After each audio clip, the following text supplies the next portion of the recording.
વાત કરીએ શિવરાત્રીની તો જૂનાગઢમાં ભવનાથમાં શિવરાત્રીના મેળાની રંગત જામી રાત્રિના સમયે ઠીક ઠેકાણે ભજન સંત વાણીથી ગુંજી ઉઠે છે। રાત્રિના સમયે ભવનાથ શિવમય બની ગયું હોય તેમ ચારે તરફ ભજનની રમઝટ જોવા મળી।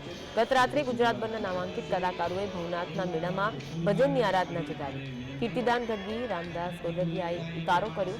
કીર્તિદાન ગઢવીએ તેમના જન્મદિવસની ભવનાથના સાનિધ્યમાં ઉજવણી કરી અને શિવોત્સવ નામના કાર્યક્રમનો પ્રારંભ કર્યો। આ ઉપરાંત વહીવટી તંત્ર દ્વારા પણ લોકો માટે અનેક પ્રકારના સાંસ્કૃતિક કાર્યક્રમનું આયોજન કરવામાં આવ્યું છે।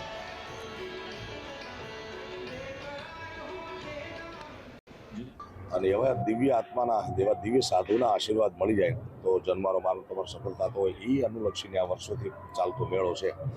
આમાં હું છેલ્લા 20-22 વર્ષથી આવવાનું થાય છે અને છેલ્લા 3 વર્ષથી શિવોત્સવનું આયોજન કરું છું। મને ખૂબ આનંદ થાય છે કે લાખો લોકો આપણે ત્યાં ભજન સાંભળે, ભોજન કરે અને આ ભજન અને ભોજનનો મેળો છે એનું ખૂબ માતમ છે। છેલ્લે દિવસે શિવરાત્રિની મધ્યરાત્રિએ સ્નાન હોય છે, જ્યાં સિદ્ધો સ્નાન કરે છે, ત્યાં રવાડી નીકળે છે, એનું સરઘસ નીકળે છે, એનું ખૂબ મોટું માતમ છે।